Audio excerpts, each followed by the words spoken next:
Matumaini yangu kwamba mzima popote pale ulipo. Hujambo na karibu katika awamu hii ya matukio ndani ya TV47. Jina langu ni Elizabeth Mutuku, na wasiliana nasi kwa 22047 mitandao ya kijamii TV47 Kenya pale Facebook, ukurasa wetu wa X. Ni ukurasa wangu binafsi unasalia L_Liza. Siku zote huwa nasema kauli yako kuhusiana na taarifa zetu inakubalika, na bila shaka kuna baadhi ya taarifa ambazo tumekuandalia kutoka kaunti zote 47. Baadhi ya yale ambayo tunafuatiliani pamoja na mazungumzo ya kitaifa ya uwiano kati ya serikali na upande wa Azimio One Kenya yamerejelewa hii leo. Mazungumzo hayo yakifanyika faragani, na Baraza la Kitaifa la Ushauri wa Maslahi ya Wahudumu wa Afya limefanya mkutano na wakuu wa Wizara ya Afya na wawakilishi wa Baraza la Magavana. La mno zaidi ni kujadili namna ya kuboresha afya katika kaunti na pia kujali maslahi ya wahudumu wa afya. Na pia tutakuwa tukiangazia ziara ya Rais William Ruto katika kaunti ya Nakuru, ambapo anatarajiwa kupiga kambi katika kaunti hiyo, Rais akihudhuria hafla ya kufuzu kwa maafisa wa kulinda misitu katika chuo cha Gilgil. Na zaidi kuna baadhi ya mengine ambayo tunafuatilia. Naibu wa Rais Rigathi Gachagua anazuru eneo la Sekanani kule Narok Magharibi kushuhudia uzinduzi wa maktaba 38 za elimu ya sekondari ya msingi. Kwa hayo na mengine mengi, nipo hapa kuhakikisha kwamba unapokea kutoka kaunti zote 47, maana wanahabari wetu wapo tisti kuhakikisha kwamba unapokea zaidi. Lakini kwa sasa tupokee methali ya siku.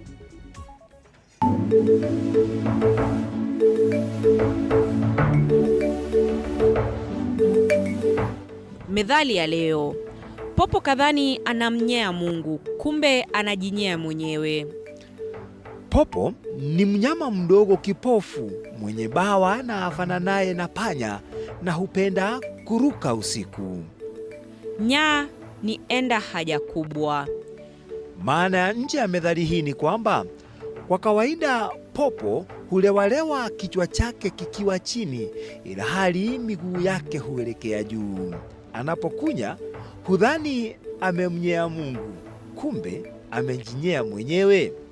Maana ya ndani: mtu anaweza kufanya jambo kwa lengo la kumuudhi mtu fulani, kumbe badala yake athari zake zikamrudia mwenyewe. Methali hii hutumiwa kumdhihaki mtu anayefanya jambo kwa lengo la kuwadharau wengine, ila likamrudia yeye.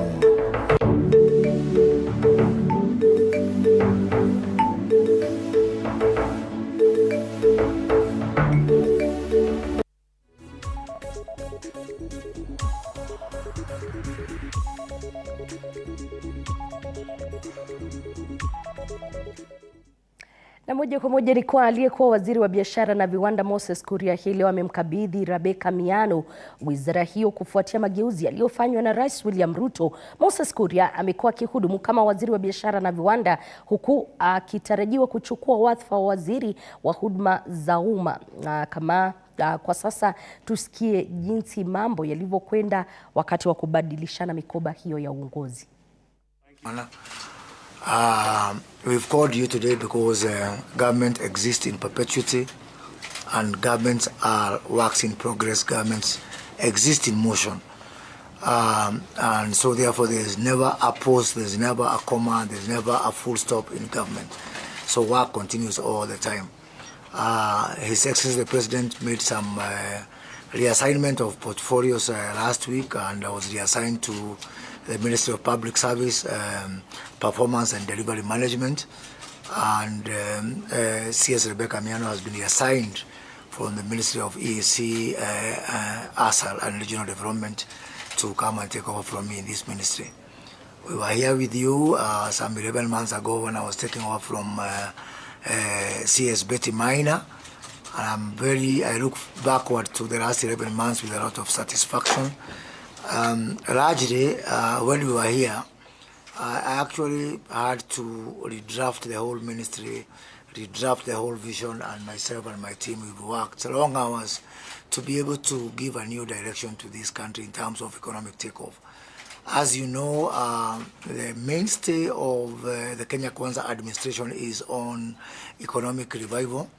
And the topics that have dominated this discussion on economic revival have been centered on what I would consider to be symptoms as opposed to the actual virus.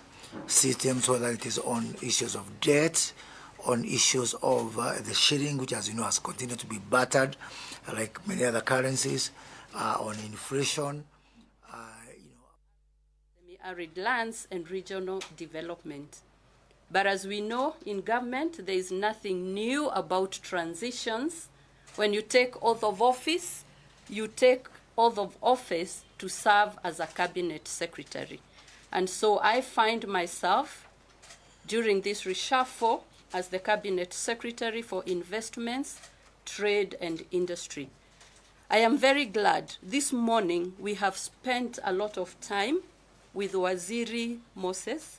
He has taken me through many, many issues, where they have been, where they have reached, and more importantly, I have fully understood the dream, the foundational work that has been done, and I am glad that I'm coming in at this stage when everything has been set. I look forward to taking the baton and working hard together with the team. I've also realized that the ministry is well endowed with qualified PSs and senior officials. They are professionals, and I am glad that I will be working with such a team. Tukiachana na hayo ni kuwa kamanda wa polisi kaunti ya Pokot Magharibi Peter Katama ametoa makataa ya siku 7 kwa wamiliki wa silaha haramu kama vile bunduki katika mipaka ya kaunti ya Pokot Magharibi na Turkana kuzisalimisha katika kipindi kisichozidi siku 7 kabla ya operesheni kali ya kukusanya silaha hizo kuanzishwa. Shule ya upili ya Takwel kwa sasa imefungwa kutokana na ukosefu wa usalama, kama anavyotuarifu mwanahabari wetu wa eneo hilo Andrew Juma. Unapowasili eneo hili la Takwel, hapa hali ni tulivu. Shule hii ya upili ikiwa bado imefungwa, wakazi wakionekana kutamauka kutokana na milio ya risasi. Hapa Takwel ilikuwa ni kama Mombasa, lakini saa hii ni kama Jainamu. Tunaona kama hii ni Jainamu, tuko Jainamu saa hii. Na baada hatujafikia Jainamu ile ya Mungu kamili. Kuna siku tunapumua, hata asubuhi watu wamepigana, hata jana, hata saa hii kidogo wataanza. Hakuna siku atanyamaza. Na kenye tu tunashangaa kweli, hii senda hatuna kitu ya kutuchunga naye. Sisi tuko shida kwa hii senda. Kama saa 12 tumejifungia kwa nyumba, na hata hapa Kachambelo hakuna kitu. Hofu hii ikisambaratisha biashara, baadhi ya wenyeji wakishindwa hata kufika kazini kwa kuhofia kukutana na adui njiani. Unaona hata mimi nimeshindwa kwenda kazi. Nitakana kwenda Mburioni, sijaenda kazi. Ninalala na wafundi hapa. Sasa sijui nitalipwaje. Kama mama hapa anauawa kama kuku, mtu anauawa kama mwingine mpigo maliza chusi hapo juu. Bulima hapa. Mguu shup. Kako hospitali saa hii. Mwingine hapa risasi limekuwa hapa. Alija kutoka hata mpaka saa hii. Galia saa hii mimi nakaa ni kama hata sina hata shilingi moja saa hii kwa sababu ya shida. Hii vita hii. Nani atanisaidia? Tuko na wanafunzi saa hii, wanafunzi hawaendi shule. Wako na 1 month saa hii hawajasoma. Nani atatusomesha watoto? Tunasomesha watoto ama inakuwa ni ya vita? Hatuna wanaume saa hii hapa. Hata mimi sina bwana kwa sababu yeye aliuawa. Kutokana na hali hii, kamanda wa polisi kaunti ya Pokot Magharibi Peter Katama katika mkutano wa usalama akatoa amri ya kurejesha kwa silaha zote haramu kabla ya msako mkali kufanyika. Hao wenye wako na bunduki tunawapatia muda kidogo sana ya wiki moja kusalimisha hizo bunduki. Wasipofanya hivyo, tutatumia mbinu zetu zote kuchukua hizo bunduki kwa lazima, by force.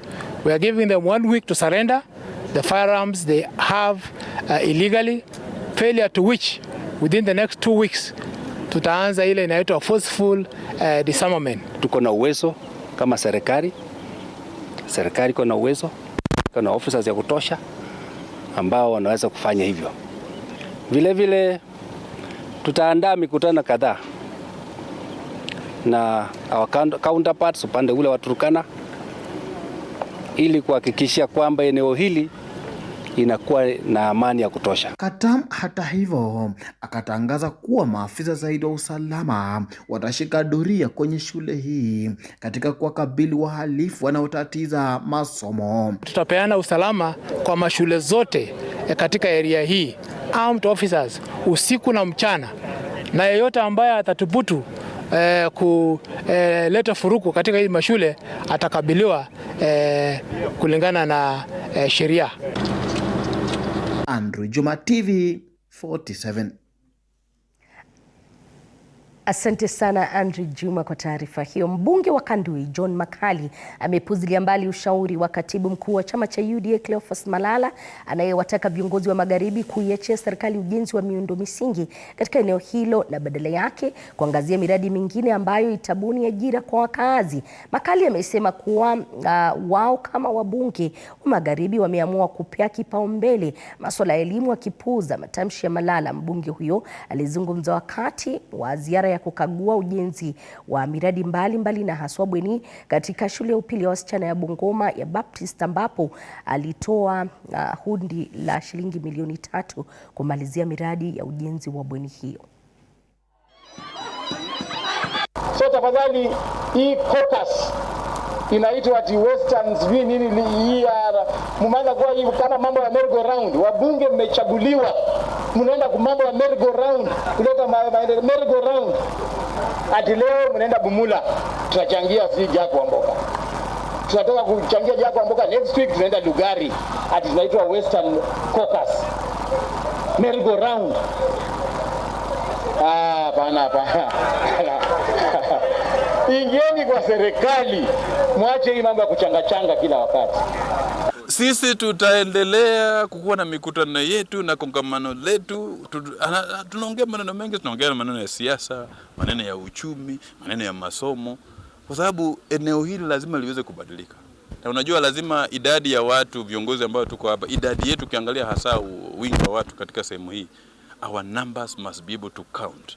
And they can only count if we speak with one voice, tukitembea pamoja, tukiongea kwa lugha moja, tukifuata mwelekeo mmoja wa kisiasa. Sisi hapa priority yetu muhimu kabisa ni masuala ya masomo.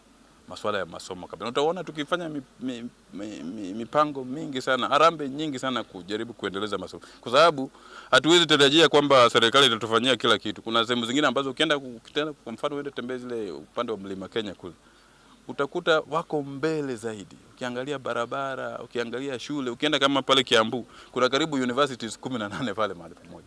Sasa sisi tumewachwa nyuma kidogo.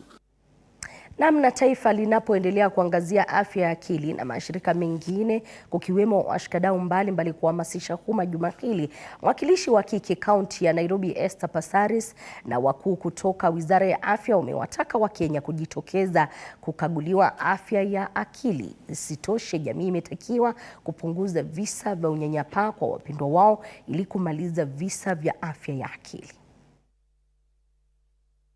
Today, as we sensitize the public, we want to say end the stigma.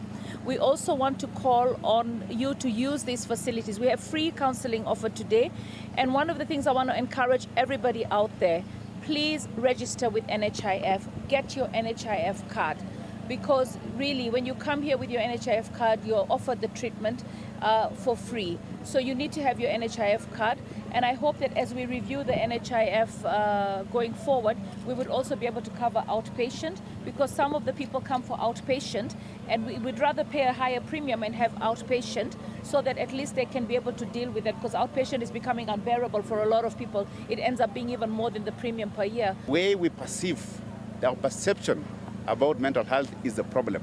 So we must address that perception. How do we address the perception? If we have not been screened, if you have not gone for treatment to be assessed whether your mental state is okay. So that's why it is important that we sensitize the public about mental health. Kwingineko ni kwa washikadau mbalimbali wakiwemo watetezi wa mtoto msichana wamekongamana katika uwanja wa ndege mjini Bungoma ili kuadhimisha siku kuu ya mtoto msichana. Ikumbukwe kaunti ya Bungoma imekuwa mojawapo ya kaunti ambazo zimekuwa na rekodi kubwa zaidi ya visa vingi vya mimba za mapema na hata dhuluma za jinsia. Hebu tuvuke huko moja kwa moja tumsikie Wanji Sostin kuhusiana na taarifa hiyo. Iwapo unanipata Wanji, ni kipi ambacho kinatarajiwa? Madhumuni ya mkutano huo ni yepi na malengo yake?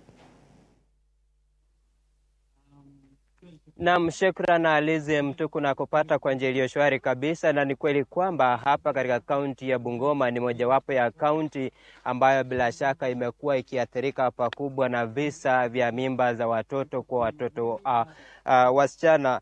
Na hapa nilipo ni kweli kwamba washikadau mbalimbali wameweza kukongamana hapa ili kusherehekea siku ya mtoto msichana. Tunataka tu kujua hao washikadau ni lipi haswa ambalo wanasherehekea hapa katika kaunti ya Bungoma, na ni njia zipi haswa ambazo wameweka mikakati kuhakikisha kuwa watoto wasichana wanalindwa vilivyo. Tukianza na mshikadau wa kwanza hapa, karibu mama, tueleze majina yako na utueleze ni nini haswa ambacho twafanya hapa hii leo. Jina langu ni Martha Nelima Ngoya. Nafanya kazi na shirika la Kenya Finland Bilateral Program in prevention and response to gender-based violence in Bungoma County.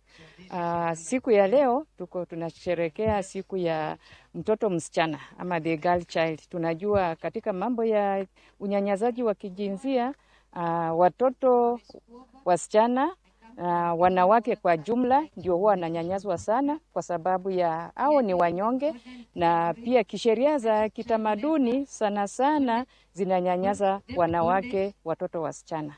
Asanteni. Mami, kama kaunti ya Bungoma tumekuwa na changamoto za visa vya mimba za mapema kwa watoto. Nyinyi kama washikadau, labda ni nini haswa ambacho mnahakikisha kwamba watoto hawa wanalindwa, waelimike na waendelee mbele? Asante sana. Katika Bungoma County sisi tukishirikiana kama NGOs, tukishirikiana na county government, tunahamasisha watoto wasichana pamoja na wazazi jinsi ya kutilia mkazo masomo. Unajua mtoto akiwa shuleni hata ujihusisha sana na maneno za ngono. Tunawaambia jinsi mili yao inakuwa na kufanya kazi ili wajue, yani awareness vile mili yao inafanya kazi, na vile vile hatuachi nyuma watoto vijana, kwa maana mtoto akipata mimba lazima kuna mwanaume hapo kando yake. Kwa hivyo tunahamasisha wanaume wa vijana pamoja na wanaume wazima waache watoto wasichana wakuwe watoto au sio bibi. Na kwa hivyo tunatembea kwa mashule, tunaongea nao katika sherehe kama hii, nyumbani, vijijini, kila mahali, tukiwahamasisha watoto wakuwe watoto na wanaume waache watoto wasome. Naam, shukrani. Alizi, niruhusu niongee na mgeni wa heshima hapa. Huyu ndio mgeni wa heshima hapa leo. Hujambo msichana, kwa utangulizi wa majina, na unahisi vipi hii leo mkisherehekea siku ya mtoto msichana wa Kiafrika? Kwa majina ni Esther Modhoni. Mimi ndo mgeni wa heshimiwa kwa hii sherehe, na leo hii tunasherehekea wasichana wa Kenya kwa sababu na Afrika nzima kwa sababu wananyanyaswa, na tunataka tuwe na hiyo nguvu, yani ya kusimama kwa ajili yetu sisi wenyewe, kwa sababu tukikuwa wanyonge ndo wanaume wanatuchukulia advantage. Naam, shukrani Toto. Andrena, kwa dakika moja tu nizungumuze na mame hapa kwa utangulizi wa majina na wasia wako hii leo tukisherehekea siku ya mtoto msichana Mwafrika. Kwa majina naitwa Laura Doresi, mimi ni county coordinator katika shirika linaitwa Fawe Kenya. Tuko na project inaitwa Imarisha Msichana ambayo lengo lake kuu ni kupunguza idadi ya wasichana ambao wako na ujauzito. Na leo tuko hapa tunasherehekea siku ya msichana, na msichana wa Bungoma kuna changamoto mingi sana. Mojawapo ni mimba za mapema, kuoleka mapema. Tuko na mambo ya FGM pia bado inafanyika hapa kaunti yetu ya Bungoma, na juu ya haya mambo yote unapata mtoto msichana anawacha shule.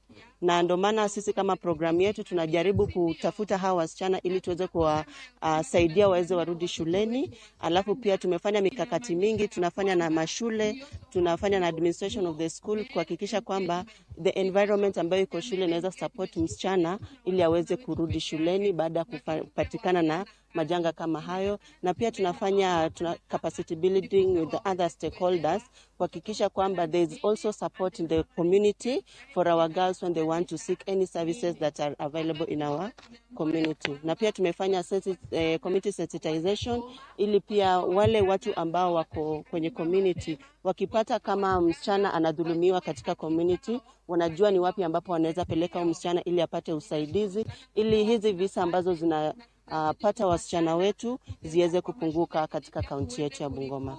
Naam, shukrani. Asante. Naam, Liz, jinsi ambavyo umeweza kusikia ni maoni tu ya baadhi ya washikadau hapa katika kaunti ya Bungoma, na ni wengi. Bila shaka tutaweza kuzungumza na wao tuone ni vipi haswa mikakati ipi ambayo wameweka kuhakikisha kwamba haki za mtoto msichana zinalindwa. Kwa sababu ya muda hatutaweza kuongea na mkurugenzi hapa wa kaunti ya Bungoma. Bila shaka tutafanya na mahojiano naye tuone serikali ya kaunti ya Bungoma ni mikakati ipi ambayo imeweka kufikia sasa hivi. Ni hayo tu kwa sasa. Liz, narejesha kwako kutoka kaunti ya Bungoma. Mimi ni Wanji Sostin.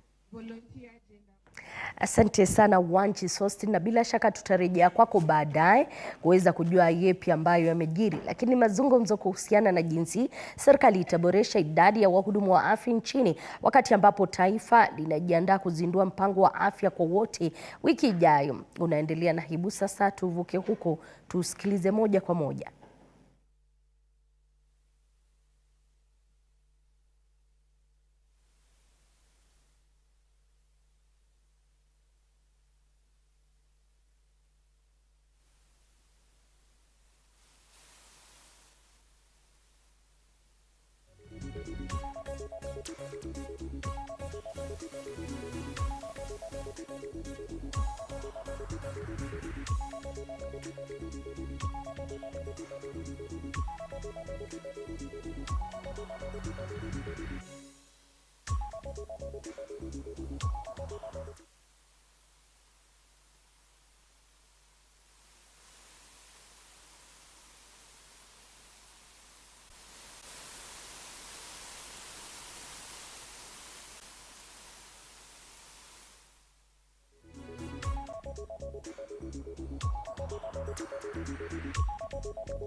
Samahani kwa hilo, ila baadaye tutakuwa bado tukirejea huko. Lakini wanafunzi wa vyuo vikuu kutoka nchini Zambia wamezuru Kenya kwa warsha ya kubadilishana mafunzo ya kilimo bora kwa minajili ya kupambana na mabadiliko ya tabia nchi kwa mwaliko wa Cardiff Kenya.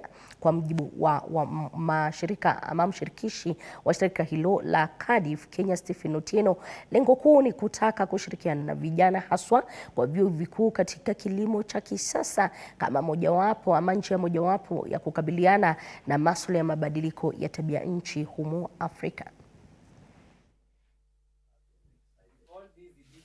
Our main aim is to work with young people to regenerate the earth. So we work in different thematic area. In health, we do in education, conservation, agriculture, and volunteer exchange programs.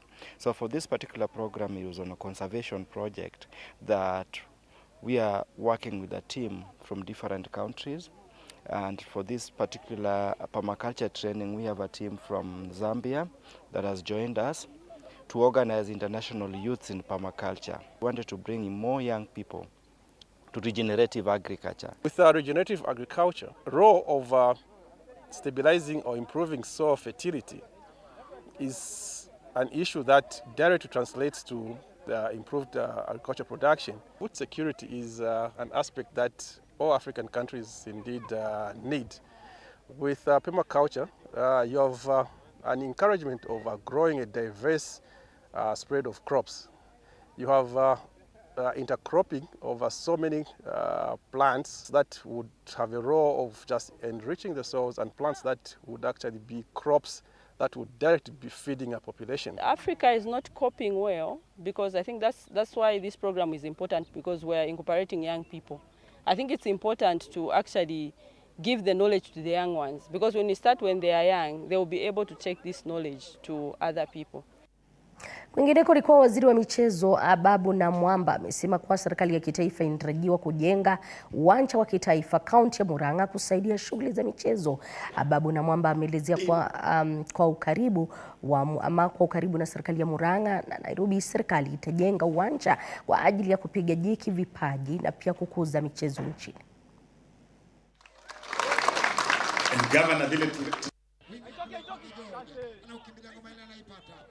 In honor of what Murang'a is and the contribution of Murang'a to what Kenya is, I want to commit here that we shall build a stadium in this county.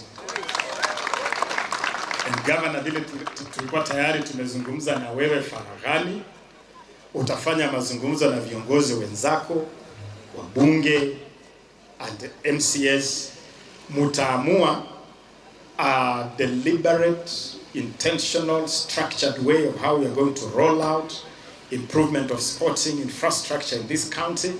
We will start with one county stadium to service the county, and then we'll roll out to make sure that at least every sub-county, every constituency has a ground that can support our agenda of Talanta Hela in this county.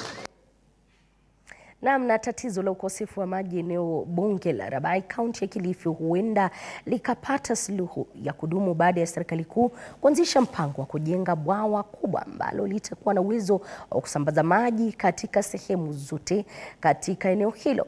Akizungumza na wanahabari, mbunge wa Rabai Kenga Kupe alisema kuwa wenyeji wa eneo hilo wamehangaika pakubwa kutafuta maji kwa miaka mingi, na hatua hii itakuwa afueni kubwa. Kwa upande mwingine, wahandisi kutoka shirika la kuunda miundo msingi ya maji Coast Water Works Development Agency wakiongozwa na Sydney Chihanga wamesema kwamba wamepiga hatua ya kwanza ya kuzuru eneo hilo kuandaa ripoti siku chache zijazo.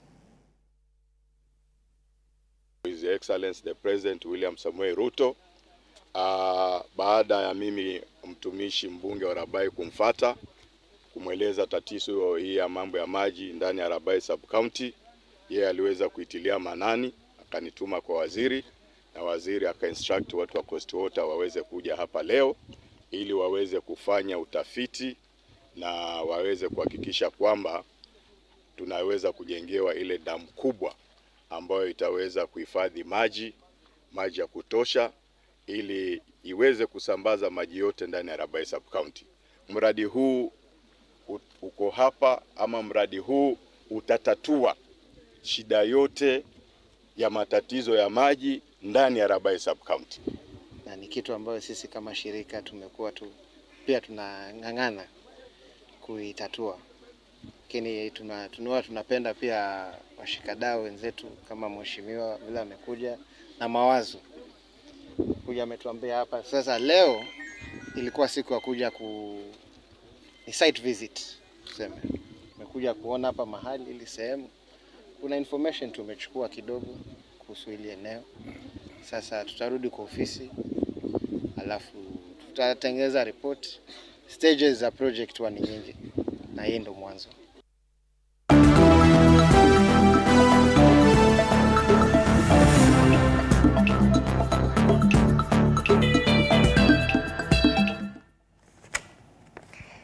Bila shaka mpenzi mtazamaji, umefikia ule wakati wa michezo, na kama uonavyo amejaja studioni mwanamichezo wetu Duncan Mutua. Duncan, hujambo? Sijambo Elizabeth. Umeshindaje? Nimeshinda salama. Naona unakaa mwanaspoti, lakini kidogo nitakukosoa baadaye. Lakini Duncan, Kevin Kiptum amesharejea humu nchini baada ya kuandikisha rekodi mpya jijini Chicago. Je, kuna uwezekano ikawa ni mwanzo wa kumenyana na Eliud Kipchoge? Baada ya kuwasili hapo jana Elizabeth, ule Kiptum aliweza kupokelewa kishujaa, kuliandaliwa hafla maalum ya kumsherehekea na pia kuweza kumzawadi. Kumbuka pia kulikuwa na ahadi kuwa yule mwanariadha ambaye atakuwa anavunja rekodi atakuwa anazawadiwa na kitita cha shilingi milioni 5, na pia tuliweza kuona waziri wa michezo Babu Namwamba akiweza kumzawadi na kitita cha shilingi milioni 5. Alipokuwa akizungumza ule Kiptum alisema kuwa yuko tayari kumenyana na Eliud Kipchoge, kwani wengi wanataka kuona je, ni kipi ambacho wawili hao wakiwa pamoja kwenye ile jukwaa ya riadha, ni kipi ambacho wanaweza kifanya. Kumbuka walishaipatana katika, wengi wanasahau kuwa wawili hao walishaipatana katika mbio za katika ile marathon ya kule London. Kiptum akaweza kumaliza katika nafasi ya kwanza, Kipchoge akamaliza katika nafasi ya 7, lakini hivi karibuni huenda tukaona wawili hao wakiwa katika jukwaa moja. Hili linawezekana, lakini ni hadi mwaka 2024 katika Olimpiki kule mjini Paris. Tusikie katika ile hafla Kiptum, je, alizungumza yapi baada ya kupokelewa? I think it means a lot to me. My dream was to run a world record maybe next year or 2025. But unfortunately it has come true. So I'm very happy. For me now, I'm going to take a break, rest a little bit, talk with my management on how I will race in the coming next 2024. That's my plan for now. My plans to go maybe under 200. I've not yet think about of that, but maybe to run faster than my PB. Yeah. For Olympics, if I get chance I will represent my country, of course. We are putting everything in place to take better care of you. When Faith Kipyegon set her world record, she was the first athlete to benefit from our new scheme. And you, Kelvin Kiptum, you become the second athlete to benefit from our new scheme. For me now, I'm going to take a break, rest a little bit, talk with my management on how I will race in the coming next 2024. That's my plan for now. My plans to go maybe under 200. I've not yet think about of that, but maybe to run faster than my PB. Yeah. For Olympics, if I get chance I will represent my country, of course. Yeah.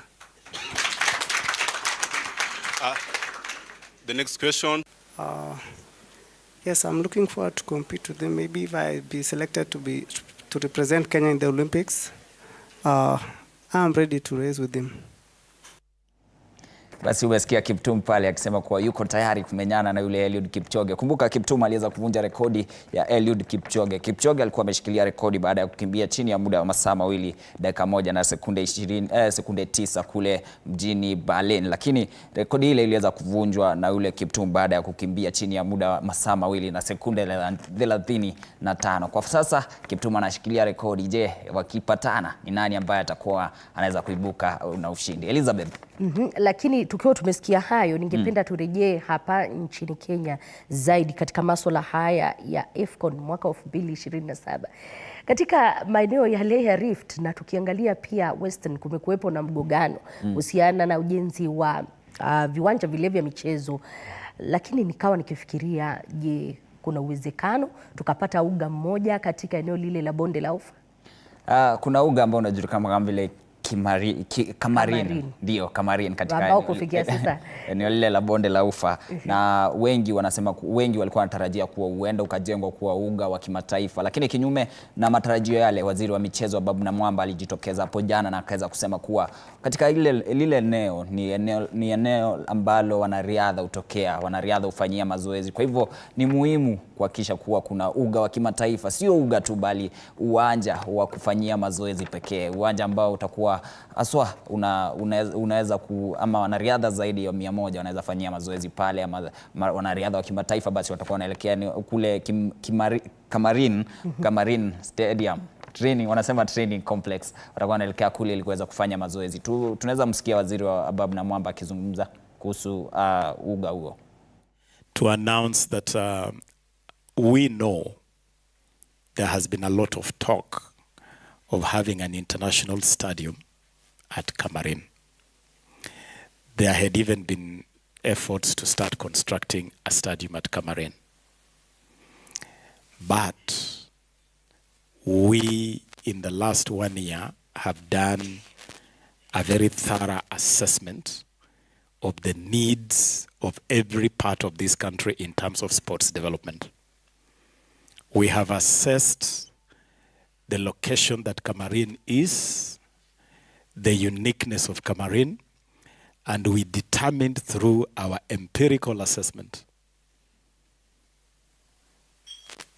data backed, that you do not need an international stadium at Cameroon.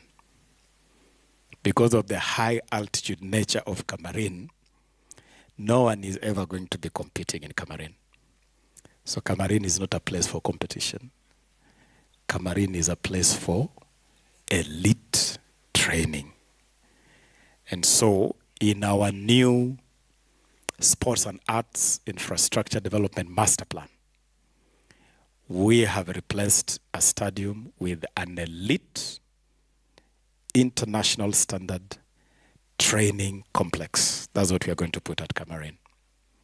And it is going to be an elite training center that will allow our athletes to train at high altitude with the best facilities you can imagine of.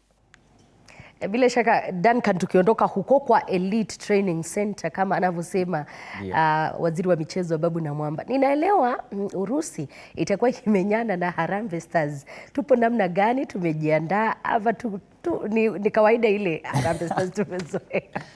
Mambo ya kawaida, maandalizi kabla ya mchezo. Umesema mambo madogo ama mambo ya kawaida? Mambo ya kawaida, maandalizi kabla ya mchezo ama maandalizi kabla ya mchuano. Timu ya taifa Harambee Stars basi waliweza kuelekea mjini Urusi, walitua hapo jana na wanaendelea na mazoezi. Kumbuka kati ya wachezaji ambao wameweza kusafiri kule, wachezaji 14 basi ndio ambao waliweza kusafiri wakiwa na ule kocha Egin Firat. Kumbuka zaidi ama wachezaji wengine 7 watakuwa wanaungana na kikosi kile ndio waweze kuwa wachezaji 21. Alafu Elizabeth, tukizungumza pia watakuwa wanachuana na Urusi siku ya Jumatatu wiki ijayo. Kwa hivyo tunatarajia tu ni moja kati ya zile mipango za yule coach Egin Firat. Akizungumza anasema kuwa sisi tunataka kutafuta michuano ya kirafiki na timu ambazo zinaelewa soka, ama timu ambazo labda zimetushinda na kiwango kikubwa ukizungumzia kuhusu soka. Kwa hivyo kati ya timu ambazo Egin Firat alichagua Urusi, wanasema Russia, na mechi ile kati ya Harambee Stars na Russia basi itachezwa siku ya Jumatatu wiki ijayo. Tuseme hii ni kama exchange programs, wanaenda kubadilishana haswa wana Harambee Stars kuweza kusoma kutoka Urusi.